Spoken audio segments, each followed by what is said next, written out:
Good evening, believers. How are you doing today? This is Love Coach Dasha coming to you today for the Healing Hour Live. Now, if you don't know what it is that I do here every week, Thursdays, 9 p.m. Eastern Standard Time, I come to you live to talk to you about all the things that you need to know to heal and reconcile after infidelity. Now, I know people will tell you that that's just a horrible idea and you shouldn't do it. I am not one of those people. I am one of the people that actually stayed and actually did it. I stayed, I reconciled, we healed, and now everything, all the normal relationship stuff, none of that is about the cheating anymore. If we have an argument, the argument is about us and not about what he did. We are at the point where we've healed the place in my heart where it used to be so terrified and so painful. It's not there anymore. So I want to teach you what I've learned, how to get to that place so you can stop feeling like that too. All right. Taylor. I see you over there on Instagram. Hey, girl. Y'all let me know because my camera was acting a little crazy. Um, so I don't know. Something happened. So let me know that you're here with me. Make sure you give me likes, give me love, put stuff in the comments. Let me know that you're here with me. All right. I think, yeah, everything's set up, I think, but it was giving me a hard time when I got here. All right. All right. So let's talk about this. What we need to talk about is trauma, right? Because that's what this was. This was a trauma that happened to you. And everybody goes through trauma. There are so many things that are similar to your trauma, to the next person's trauma. If you can just figure out what those common threads are, a lot of the time, what you'll be able to do is deal with them as they come instead of being bowled over by them. So that's what I do. I teach you about the trauma part. I teach you about paying attention to your body, paying attention to your brain, paying attention to your thoughts and your feelings so that you can navigate this trauma response better than you have been. All right, because right now the way you've been trying to handle it, it's not going so well, huh? It's a little stressful. It's a little tiresome. You feel like you are constantly at war with your brain. You are constantly thinking about all the ways things could go wrong. You're constantly thinking about pain and anger. I want to take you out of that place and help you get to a more peaceful place, get you more regulated, get those feelings under control a little bit, and then you can move forward. You won't be so scared to move forward once your emotions are regulated. Once you get to the place where you have been able to calm down for a little while, where your heart is not always racing, where your blood pressure is not always high, when you can get to that place, you can make great decisions about what's going to happen next. But if you are still in that elevated place, you're not making your best decisions. And so, even if you want to stay, you're still going to doubt yourself tremendously because your body and your brain are still screaming that you're in danger. So, if we can calm that down a little bit, you can start to listen to your brain and hear all the negativity that it has and figure out if that is real or if it's just some fear coming through and what you actually want to do moving forward. You can figure it out once we can calm down some. All right. So that is where I am at. I want to teach you as much as I possibly can about getting regulated and then rebuilding this relationship. Okay. Because you want to be with your honey, right? I am assuming that you're here because this is your person. This is the person that you love. This is the person that you want to be with.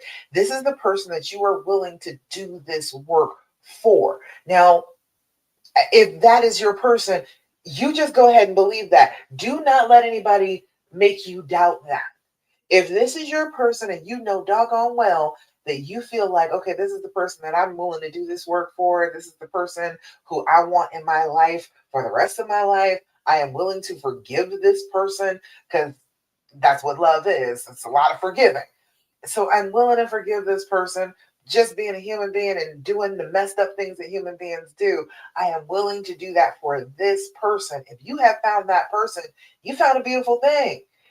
Go ahead and run with that. I don't think that you're wrong for that. If you have found that person, I do not think that you are incorrect. I think if you think that that person is worth it, then they are definitely worth it, and you should give them the chance to come back and come back stronger. Okay?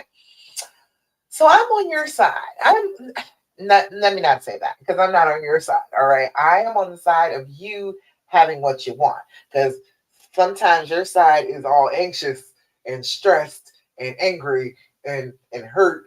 And I don't want, I'm not supporting that. I want to support you in being happy and peaceful and trusting and open. I want to support that part of you. Okay. So I'm supporting you getting what you want. I am supporting you having the relationship that you desire. Sometimes that is going to sound like I am not on your side. That is unfortunately a side effect of what I do. Sometimes it sounds like I'm all on his side and I'm just telling you what you can do, but you're the person who's hurting. You're the person who needs the help right now. He has to get his stuff together. That is a whole nother thing. But you healing from this is my goal. I want you to be healed. I want you to be happy. I want you to stop looking behind you and know that you are making the right decision moving forward with the life that you want with the person that you love. Okay? So, in that way, I am definitely on your side. I am going to harass you about doing the things that will make yourself feel better so that you can get to a better place. All right. All right. Let me see. Okay, there we go. Making sure I can see everything. Okay. Didn't come up for a second. Okay. So, talking about this trauma, the first thing that we're going to do to deal with this trauma is start doing our deep breathing. Have you been doing your deep breathing? I bet you haven't. I bet you haven't because it is an easily overlooked thing. But your breathing is integral to that fight or flight response that you're feeling. That awful feeling that you have inside, that pain, that stress, that barely can catch my breath, that is a huge part of that feeling is your breathing. If you are doing that shallow sipping of the air and barely letting out any carbon dioxide, you are changing the way that your body is functioning. You are changing what it's doing. So we have to recognize that our breath is super important and start honoring it by taking the moments to do the deep breathing. Okay. Now we do 4-7-8 breathing. Now you can do whatever breathing technique you feel like as long as you do it. And I need you to do it 5 times in a row, 5 times a day. Set an alarm, put it in your phone so that every single time that alarm goes off, you know doggone well you need to be doing your deep breathing. Stop whatever you're doing and do it. Take that little bit of self-care time because as you are healing from this, what you need is a lot of health and self-care, and you also need a lot of mindfulness. And so if you are practicing being mindful with your breath, it is going to make it be easier to be mindful about everything else. Okay. So 5 times a day. Now we do 4-7-8. What you're going to do is you're going to blow out, and we're going to blow so that we can get all of that carbon dioxide that's been building up in our lungs out. Try and deflate your lungs as much as you possibly can. Then you're going to inhale for a count of 4. Now you can breathe through your nose or through your mouth. Most of the time, if you breathe through your nose, it's a little easier to control that slow inhale. But you can breathe through your mouth if you got allergies and you got problems with breathing through your nose. Okay. Then we are going to hold the breath for a count of 7. That gives your body a little bit of time to actually use the oxygen that you breathe in.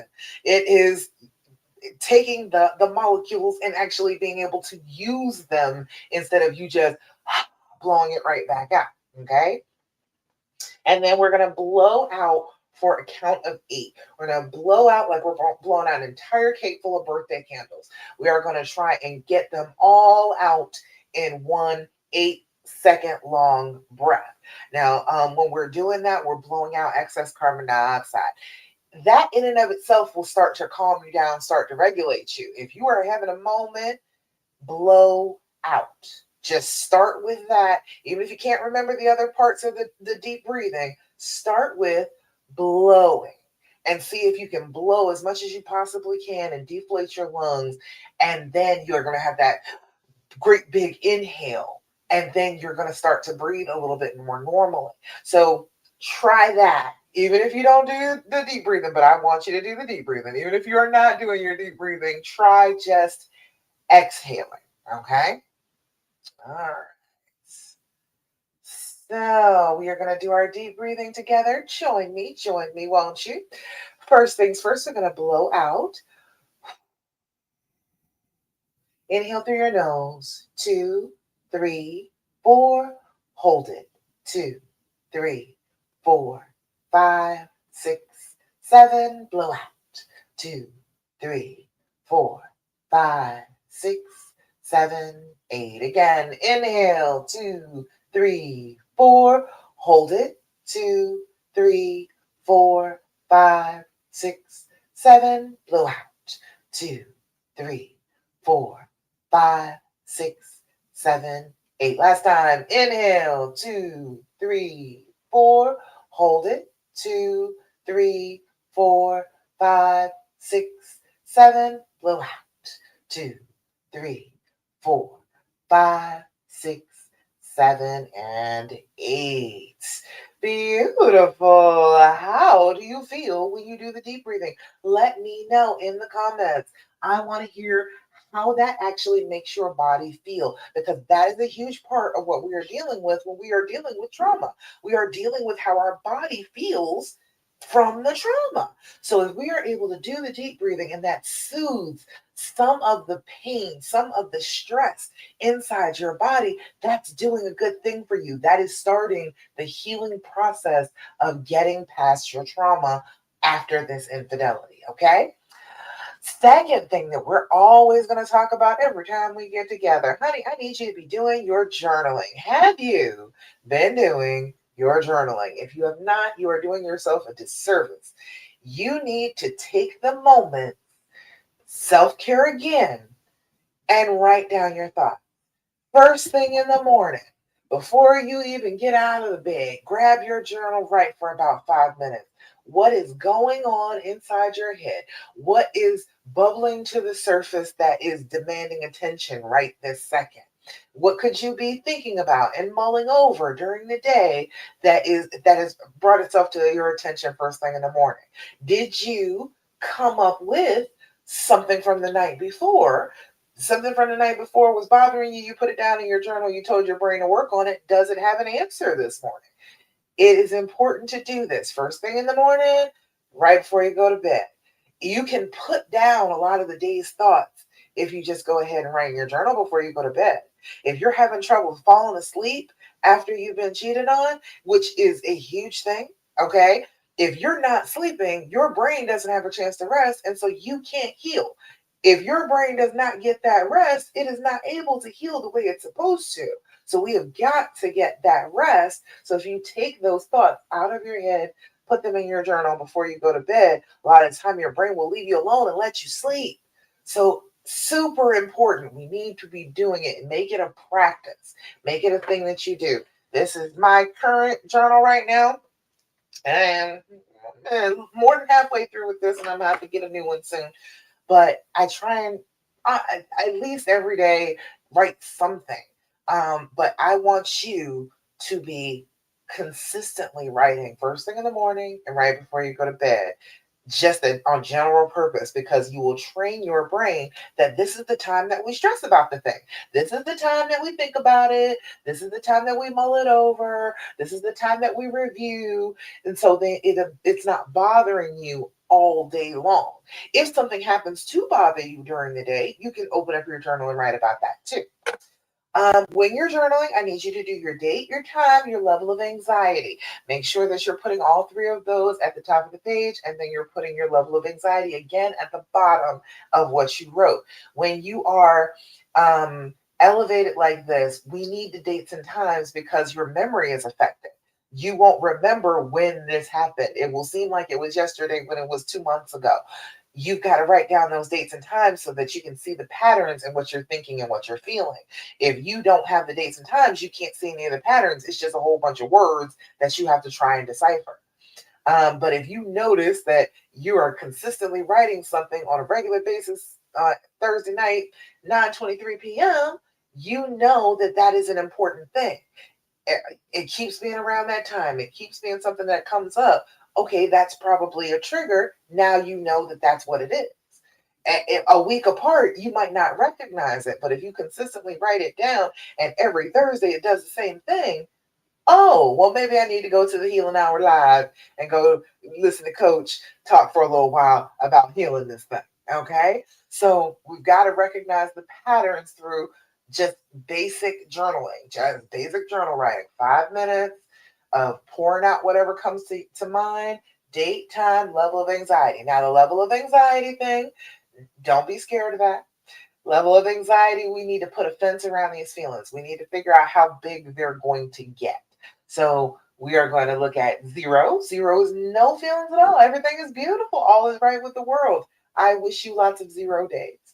Then write that down because you need to remember that it was a good day.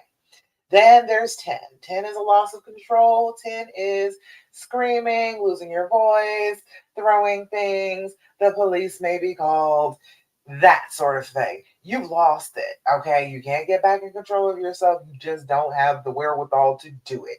Okay. That is a 10. You are not writing in your journal when you are a 10. Do not write down 10 at the top of that page. You can write down, I am a 9 right now, but like 15 minutes ago, I was a 10 and I was screaming and the neighbors were threatening to call the police and banging on the wall. Okay, you can write that down then. Okay, but don't write down 10 in your journal and say, that's the way I'm feeling right now. 10 is, I have lost control of myself.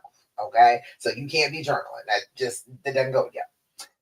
All right, write those down. Beginning of your session, end of your session. If you write it down consistently, you will notice that if you do your journaling, you will decrease that level of anxiety. It will come down every time. So if you're at a 9 when you start, you can easily get down to a 7 once you're finished. And then you can do something else that's relaxing. Look, here, look, right here in front of me, a little aromatherapy. Smell yourself a little bit of lavender and see if you can calm down a little bit more from where you got from the journaling. It can work together with other things to help you to regulate these feelings. Okay. Let's see. That's good, right? Yeah, that's all the things about that. So make sure you're doing your journaling. If you have not been doing your journaling, try it. Give it a week and see how it feels. Promise you it'll be helpful. Okay. Next thing, the third thing that I always talk to you about is I need you to develop an attitude of gratitude. And that is something that you can develop. Okay. It is a practice to be grateful. If you think about it, if you consider it, if you look for things during your day to be grateful, your brain will pick up on that. Your brain will pick up on, oh, we're looking for positive things now. We're not looking at the negative right now. Oh, okay, all right. Well, shoot, let's do a little positive then. And your brain will add to the positive things. It's a very tricky fact that it only takes about 17 seconds of thinking about something positive for your brain to hand you something positive. It is much quicker than that for your brain to hand you another negative thought behind a negative thought. So if you can just start to control that, just recognize that you are doing it. Hey, that is a negative thought. I do not want a negative thought. I want a positive thought. Positive can be grateful. If you step from negative to grateful, that's a step you can make. That is something that your brain can't argue with you about. You can't say that I'm not grateful for the internet. You cannot say that I'm not grateful for my cell phone. You cannot tell me I am not grateful for some 50 MVP. Okay. You can't tell me that. I know that to be true. And it is a good thing in my life. And it has been in my life even before this trauma was in my life. So your brain will start to recognize things that you can be grateful for because they're true, and it will start to feed them back to you, start to look for those things for you. If you work on it as a practice, try your very best to start really thinking about things that are great things that you're grateful for in your life, your brain will pick up on it. Your attitude and your outlook will change. It starts to heal something in you to look for those things to be grateful for. And challenge, if you've been looking for the grateful things and you feel like you got that under control, try doing it with the things that are negative in your life. Try looking for the silver lining in the dark cloud. See if you can find it. See if you can find the thing that you can be grateful for in something that is horrible happening, and see what happens. A friend of mine was saying that she did not want to live in the house that she was in. She was upset about it, and her house burned down. And she ended up moving into exactly the type of home that she had wanted to live in, and she was complaining about and she was stressed about before the fire happened. So even in that dark cloud of a fire happened, still there was that silver lining of exactly what she was asking for occurred because of the fire. So it's one of those things where if you look hard enough, you can find the positive thing in the negative thing. Just look, just try. If you have been doing pretty good with your gratitude practice, try looking for the good, the thing to be grateful for, and the thing that you hate, and see how much that develops your brain, develops the ability to be able to find the thing to be grateful for. Okay. All right. I do Thirsty Thursday to tell you, to remind you to tell me the things that you're grateful for.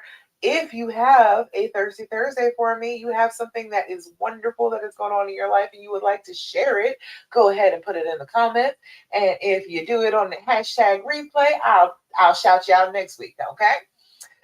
All right. Let's see anything. No, don't see any comments. All right. So the last thing that I'm always going to tell you, these are things that I tell my clients every day. All right. The people that I work with, the people that I'm consistently with, if they just listen to me and start doing these things, they start feeling better almost immediately. All right. Some people are rough, about listening to instructions. Some people are. And so, bless their hearts, it takes them a little bit of time. But once they start, they recognize that, oh, I could have been doing this the whole time. This is good stuff. So I am telling you the good stuff. I am telling you the things that I tell my clients every single day. Okay. To start to deal with this trauma. So the last thing is one that I know you're not going to want to do, but is the best thing for you. Okay. To heal this trauma, to start to get over the fact that you were cheated on, I need you to stop asking all those questions. You just cannot continue to do it and heal. You can continue to do it and hurt. If you would like to continue to hurt, that is an excellent way to go about it. To continue to ask those questions, to dig deeper, to try and find out all of the details. It is a very, very painful path. It will keep you in pain if that is what you're going for. I don't think that's what you're going for. Okay. I think you would like to be out of pain. And I am telling you right now, doing that is super important to you getting out of pain after this infidelity. You have to stop asking the questions. The problem with asking the question, I know everybody tells you that you should have full disclosure, you should have every detail, every thought that he had, every position they were in. I understand what people are telling you about that. I get that.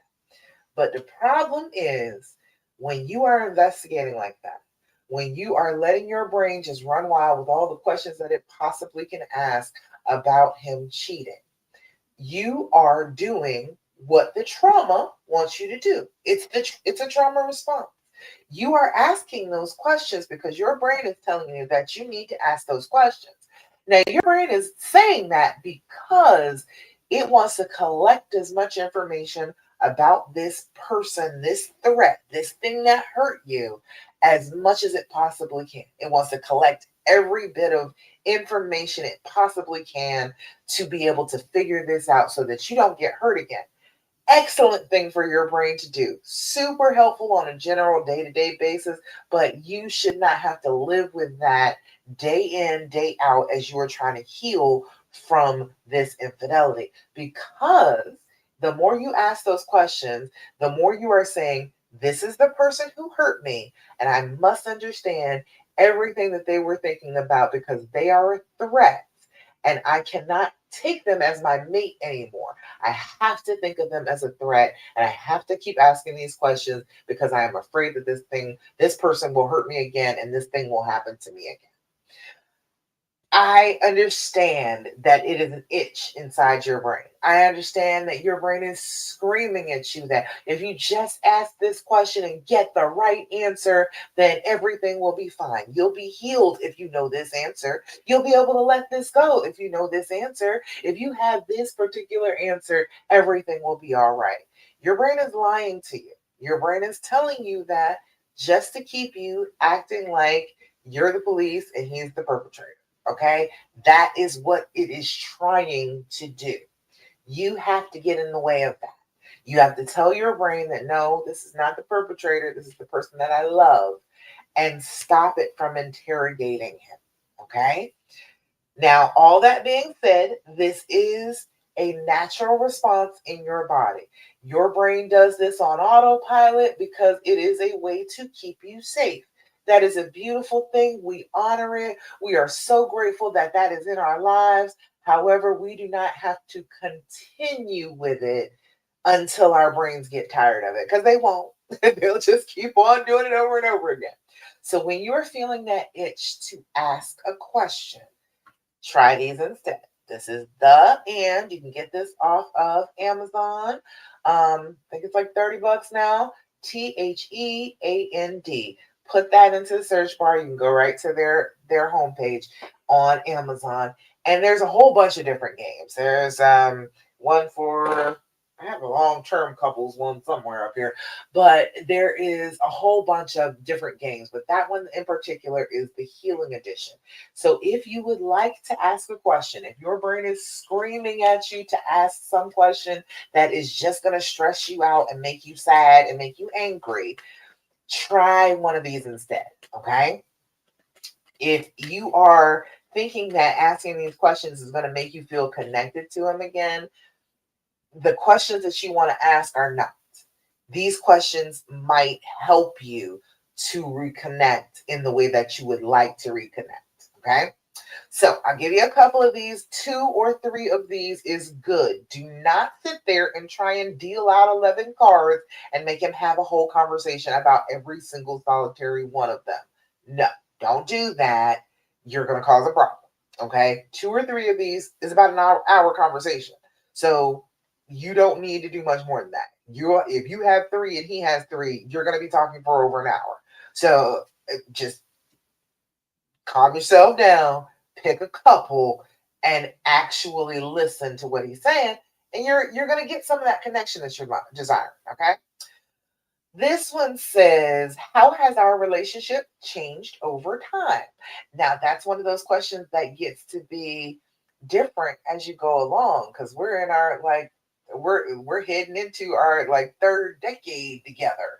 So, over time, our relationship is super different than it was when we were, young parents, or from when we were first starting to date and, falling in love. Like, it has changed. Our lives changed. Our what we do has changed, but it doesn't change how we feel about each other. You know what I mean? So as you're going along, the relationship is going to change. That is absolutely guaranteed. We do not want to go back. Okay. I know that that's a big thing. We want to go back to when you trusted him completely, and this was just not a thing. I understand that you would like to go back to the period of time where you weren't cheated on, but we can only move forward. We can only go forward in time. We cannot go back and erase anything. So we've got to learn to embrace the fact that sometimes bad things happen, and then we have to move forward into the happier phase after the bad thing. You will get lots of those. You will get, I didn't even realize how many of them you were going to get. But, we've been together for now, it's like 23 years. As you are going along, you're going to get periods of time where things are sucky. And then you're going to go into these periods of time where everything feels charmed and everything is wonderful because you stuck together through the sucky. You know, that is what you're doing right now. You're just trying to stick together through the sucky to get to the good part. Okay. It is going to happen. There are going to be lots of bad times and lots of good times to follow. All you got to do is go for it. Okay. Don't try and hold back. Don't try and go back. Keep on going down the path. All right. How has our relationship changed over time? The next one is, what's the most ridiculous thing you've seen me do and why? Oh, that's interesting. Hey, Julie, I see you over there on Facebook. And what you like? This is a better question than what positions did you have sex with her in? Did you tell her you loved her? Did you call her on the phone and talk to her while you were at work? All of that is not going to help you heal. But laughing together over what they think the most ridiculous thing they've seen you do is and why they think that, wouldn't that be more fun of a question to ask? Wouldn't that maybe develop connection better than the idea of asking about something that he did wrong? Right? That's what I. All right. And one more. What about our connection do you rarely admit to yourself? That's a thinker. I like that one. That's a thinking question. What about our connection do you rarely admit to yourself? I would like to. I'm gonna ask my husband that one. I'm gonna put that one aside. I'm gonna ask him that one later. I would like to know the answer to that. All right. But aren't those better questions? Aren't those better, more well formed questions than the questions that are screaming in your brain from the trauma? Right? We've got to learn to start listening to those, to the the idea that we got to listen to our brains when it is like screaming, and let our brains know that everything is all right, that we are safe, that there is no need for all of that. We are not going to treat him like perp. We are going to treat him like a partner. Right? Chili, you said absolutely better questions. Thank you for sharing. You're very welcome. Those are so much better. It's much better for your brain. The more you focus on negative, the more you will think negative. It is the way that our brains are designed. What we think about, we bring about. What we focus on is what we bring into existence. And so, if you are focusing all on these negative aspects of what has happened instead of going forward and healing, you are going to bring more pain into your life. The less you do that, the more good stuff is going to fill your days. And then you're going to be like, oh, well, hey, I didn't have to think about the negative. The good things were actually enough on their own. Isn't that a beautiful thing? All right, let's see. Any questions, comments, thoughts, complaints, anything that you want to ask me before I get rolling on some other topic? Oh, I have been thinking about this regulation thing because it's hard. It's a very difficult thing to regulate these emotions after you've been devastated. Let me talk about that real quick. The phases that you're going to go through after the infidelity, right? And I have been doing this for some years now. I have consistently seen that these are the phases. This is what happens. This is where you are at if you are as you are healing. Okay. The first thing is the devastation phase. You are just shattered. Okay. You are boneless on the floor. All your marbles have rolled out of your pockets and are all scattered along the floor, and you don't have any of them anymore. Okay. It is devastation. It is the floor dropping out from under you. It is shattered, as so many women say to me. Now, that phase can last. It can last. Now, we are mammals, so we try and get up on our feet, but honey, sometimes it lasts. Sometimes it lasts for a good little minute. You are just stuck on the floor. But most of us try to start scrambling to our feet. We try to do that. We try to start gathering up some of our marbles, putting a few of them back in our pockets, just struggling to stand. And that's the regulation phase. That is the phase where I meet most of you. That's where I end up coming into a contact with you because you are struggling to get to your feet. You have been knocked down. You got the wind knocked out of you, and you are just struggling to get all your marbles collected back up, put them all back in your pockets, and be able to stand up on your own 2 feet again. I love that you are there. I love that you are trying so hard to get this regulation going again, to get back in control of your feelings. And it's stressful and it's tiresome. And I understand that you are working as hard as you possibly can, and I am here for you for that. Okay. That is why I got my After Infidelity Mastermind. If you need some support to regulate, to get yourself back up on your feet again, you need to come join me for the After Infidelity Mastermind. It is 12 weeks long. We meet every week. Every week, we're going to be meeting. You are going to have so much consistent help. And then you can text me too. You get the text support in the After Infidelity Mastermind. So you can text with me. You can text me if you are on the edge and you are about to flip out. You can text me if you're like, I'm not sure about this. Is this a problem? You can text me at almost any time of the day or night, and you're going to get an answer from me. You are going to be able to have help in this regulation.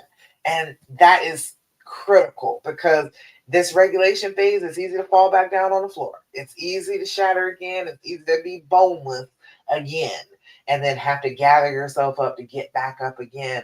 I want to be there to pull you up off the floor, hold on to you, put an arm around my shoulders. I got you. Okay. So if you are interested in having somebody to be there for you as you are regulating, go ahead and you DM me about the After Infidelity Mastermind. AIM. Go ahead and DM me AIM, and I got you. We're gonna talk about the After Infidelity Mastermind. It is only $250 a month, so I made it so that it's not cost prohibitive to actually get some help. This is less than therapy. If you were going 4 times a month for therapy, you would be paying more than that. It's just in copays alone. So I'm trying to make it as easy as I can for you to say yes to coming and joining me starting June 1st. So let me know if you're interested. All right. Julie, you said didn't realize how hard it would be to heal, and it takes longer than I thought for sure. Too. So thank you for all you've done to help through this 8 months now. And you said deep breathing and journaling have helped so much. Thank you for telling them, Julie. Thank you for telling them. Because they don't believe me when I tell them. I got to have you all do it and tell other people so they can understand. It is critical. It is super helpful. And I'm glad to be of help to you. Okay. I am so excited that over the last 8 months, you've been feeling like you've been gathering up the information that you need to move forward with this. I am so excited about that. I'll tell you why in a second. But yes, it does take longer than you think it does, because it is a trauma reaction. It is a physical thing that happens. This is not just, oh, my imagination, oh, my heart. No, this was your body took this as a life or death situation. That is why it's so hard to get over. That's why it takes so long, because your brain created all these triggers and all sorts of things when this trauma happened to you to try and prevent you from ever being hurt like this again. But that's not even realistic. Your brain developed this reaction for life or death situation. Usually you weren't going to be right back in the same life or death situation right back again. All right. We're dealing with this painful things that happen to our hearts, to our emotions, and our bodies and brains react like this over and over and over again. That's when we get some problems. That's when it takes forever to get through it, because your body is taking this as this is a life or death situation. I got to take this super seriously. And so it actually imprints it on your body and on your brain. So it is super hard to deal with.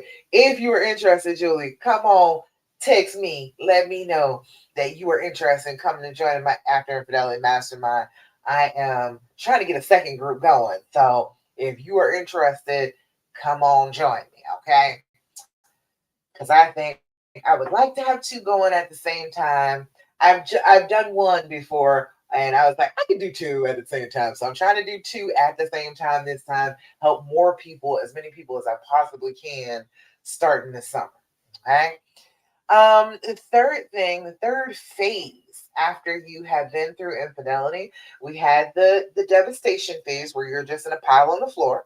We had the regulation phase where you are gathering up your emotions. You are getting a grip on yourself after you've been so shattered. The third phase after that, that's the one where he comes in because we weren't dealing with him in the first two phases. The next phase, the third phase, is the recreation phase. That's the phase where we're trying to make our relationship work again. We are trying to set boundaries. We are trying to not act like the person is going to hurt us, but actually setting healthy boundaries that prevent a whole bunch of this mess from happening in the first place. Not the reaction like, oh, my boundary is I have to have complete access to your phone. That wasn't going to be a thing before he cheated. That wasn't going to be something you demanded. That wasn't going to be one of your boundaries beforehand. We're not trying to develop boundaries on trauma. We need to develop good, healthy boundaries about the life that we actually want to live, not the trauma filled life that we've been dealing with, the struggle, the pain. We're not trying to build our life off that. We're trying to build our life off of the happiness, the forgiveness, the understanding, the trust. So we've got to develop our boundaries from there instead of from the pain. If that makes sense to you, let me know. So this is what you're doing in the recreation phase. You are doing that, creating this life together with your honey that, yes, bad things have happened, but we are going on to our happily ever after. We are going to continue moving on with the story. Yes, bad things happen, but those bad things that happen, that is the plot. Okay. We can't help but have the plot. If we don't, we're going to have very, very boring lives where nothing happens. And we don't want that either. So we are recreating this relationship, getting to better, firmer ground, getting this thing off the ground again. Okay.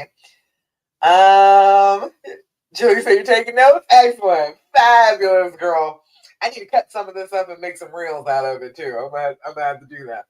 But okay, so we're dealing with the recreation phase. We're vibing. We are loving on each other. We are giving love the way that our partners want to receive it. We are receiving love the way that we want to give it to us. We are doing better. We're getting on more stable ground. We're not talking about the infidelity all the time. We're actually talking about us. We're working forward. Okay. Then after recreation, we have to go into celebration because we have overcome. We have figured it out. We have worked this relationship out. We have been reconciling. We have been mending it. We are getting closer. Everything is going well, so we can celebrate it now. That's when you go ahead and get a new ring. I don't get a new ring before you feel like we really came through this. We're able to flip this chapter. Don't get a new ring before that. All right. We need to be able to start at the beginning if you're going to get a whole new ring. That's when people do vow renewals. That's when people are all in love and happy and doing the things. Okay. In that celebration phase, you are letting those walls down. You are celebrating the fact that you actually came through something that devastated you, but you got back up on your feet and made this relationship work. All right. Now, that's four of them. Guess what the fifth stage is? Because you don't think that there should be a stage after that, right? After okay, we're celebrating that everything is great, there shouldn't be anything more after that, right? Oh no, that's not how it works. The next phase after that is the best phase. This is totally healed. It's all fixed inside you, doesn't hurt you anymore.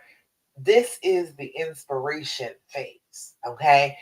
I want you to get to that phase so bad I can't stand it because that's where I am. The inspiration phase is you can tell this story and it doesn't make you cry anymore.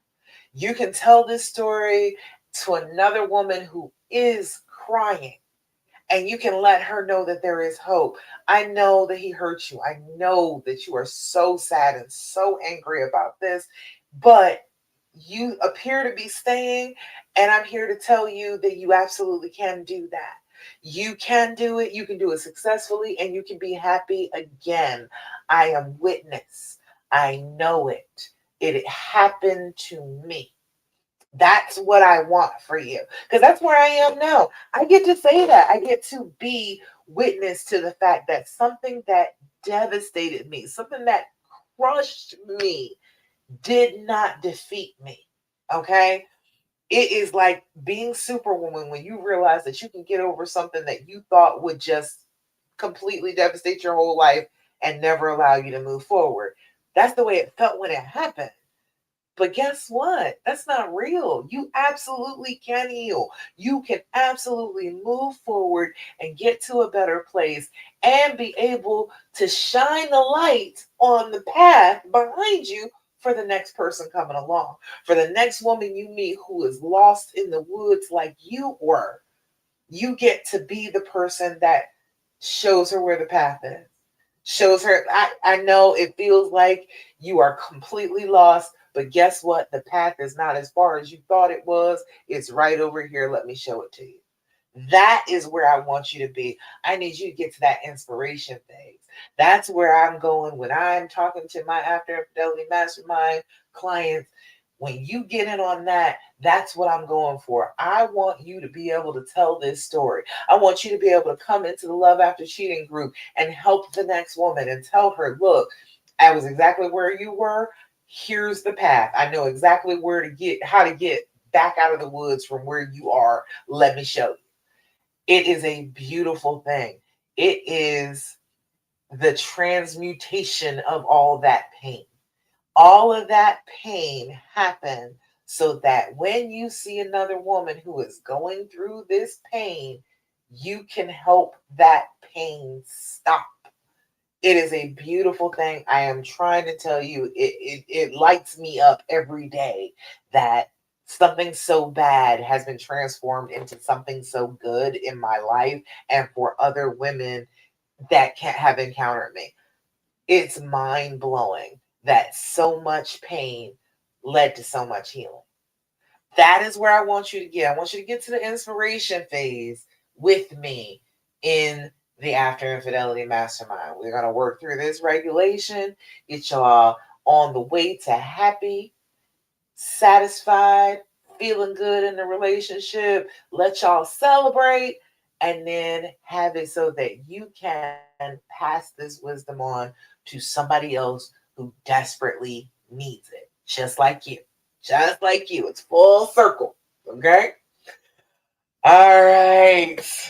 So, I've gone on and on today. Y'all got any questions for me? Questions, comments, thoughts, complaints, anything you would like to know, anything that would help you to move forward, anything that's a stumbling block this week that you're like, if this wasn't happening, then I'd be doing so good.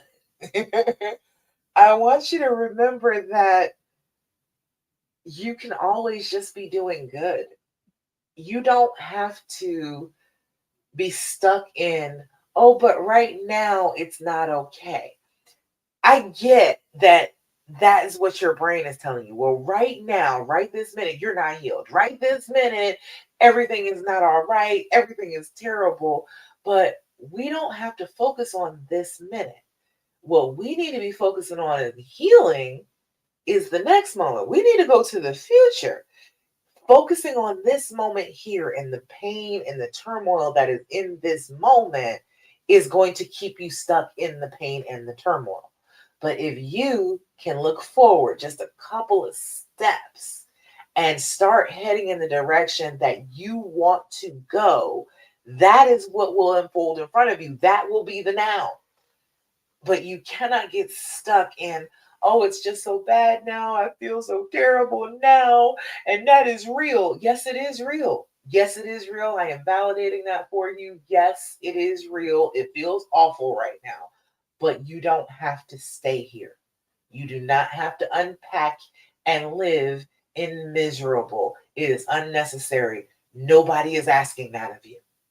You can put this baggage down and start moving towards the future you actually want and have it. You can have it. It's not just a mirage that you're never going to reach. All you got to do is act like what you want.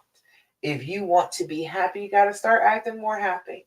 If you want to be trusting, you have to start acting more trusting. What you do, you're going to get more and more and more of.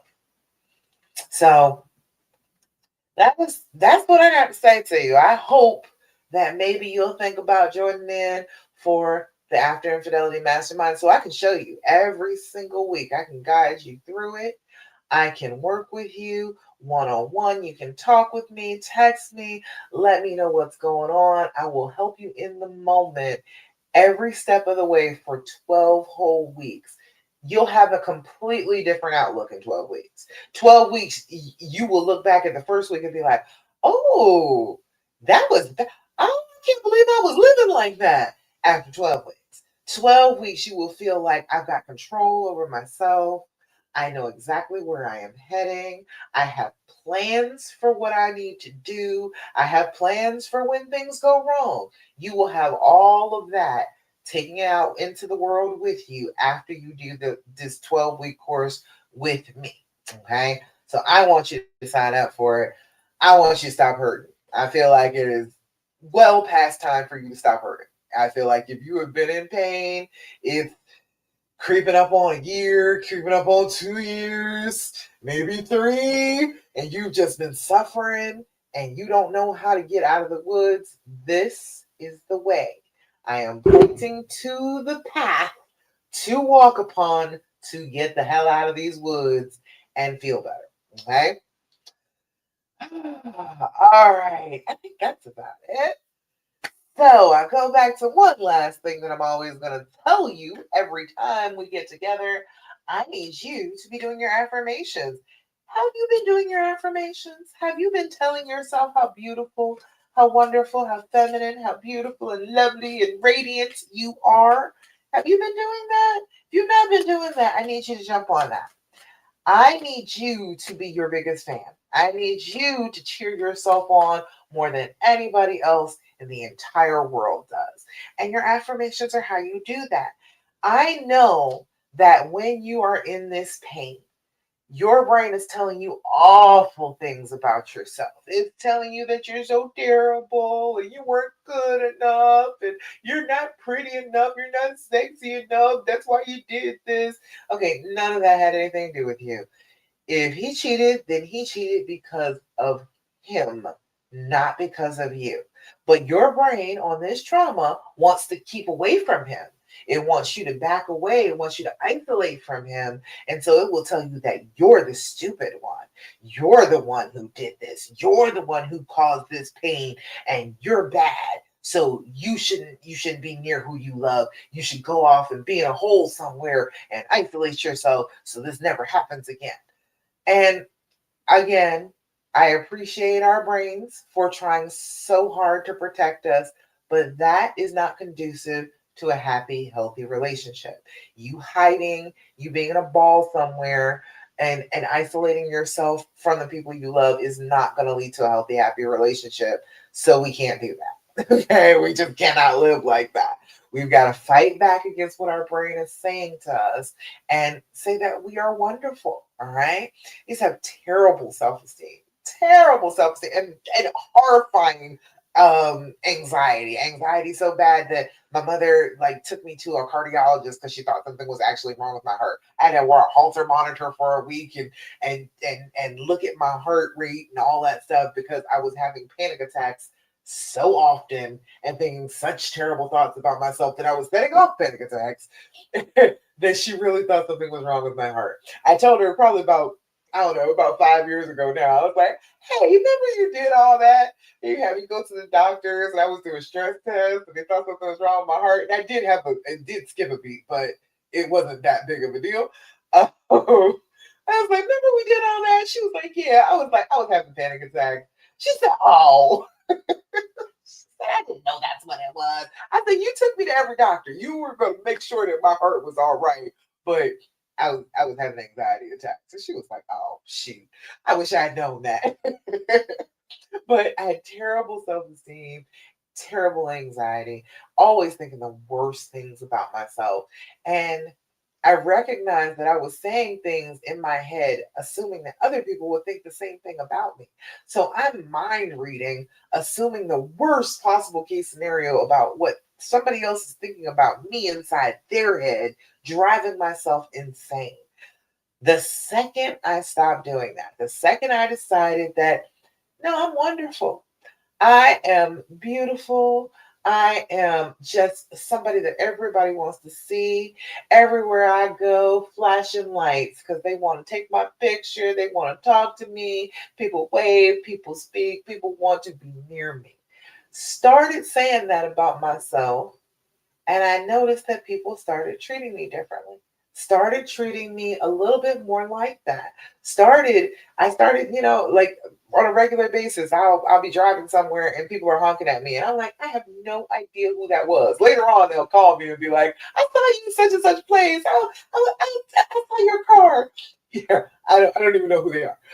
Until they tell me it later on, because I don't recognize cars like talking about it.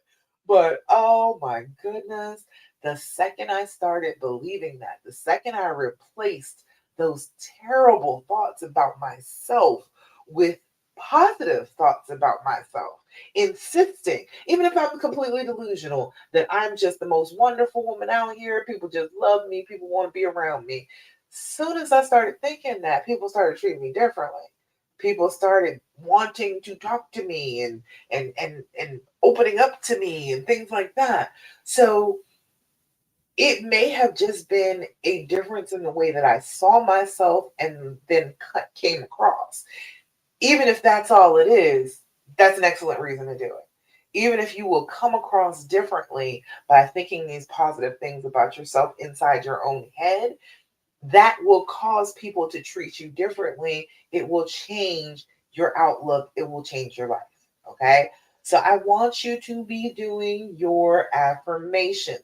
If you do not have, you can't think of affirmations, you're like, I don't know what to say about myself, grab yourself a deck. I grabbed these out of Five Below. You can get them on Amazon. You can get them on Etsy. You don't have to think all. Do Chat GPT. Tell it that, give it a little bit of information about yourself and tell it to come up with some affirmations for you about how wonderful you are. It will do that for you. The AI is beautiful. Okay.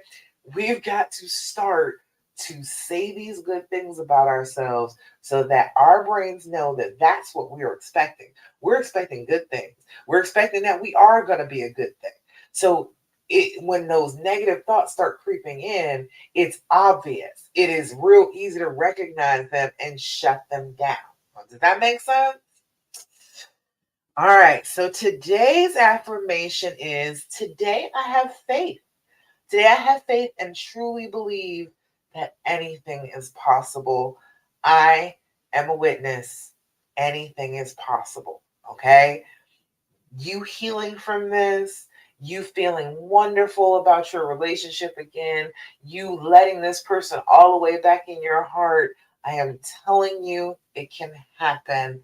You just have to go in that direction. If that's the direction that you want to be in, you have to do the things that will send you in that direction, and it will happen. So have faith.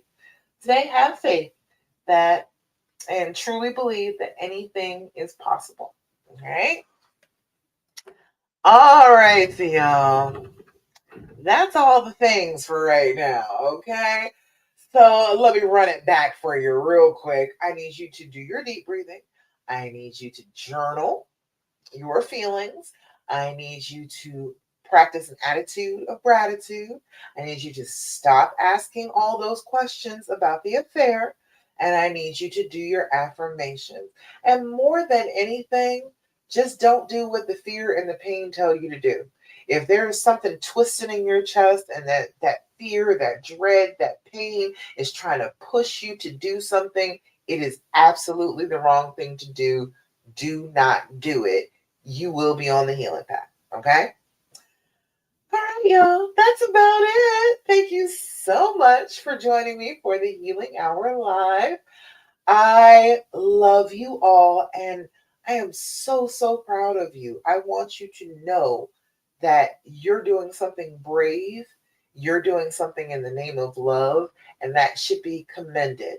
Don't let anybody beat you down about doing something for your own life, for your own love. That is completely reasonable. You are not wrong for that. Don't listen to anybody who tells you you are. Okay? All righty, y'all. That's about it. Mwah. I love you. And I will see you again next week, 9 p.m. Eastern Standard Time on Thursday for the Healing Hour Live. And if you want to join me for the After Infidelity Mastermind, just DM me AIM and I got you. Okay? Bye.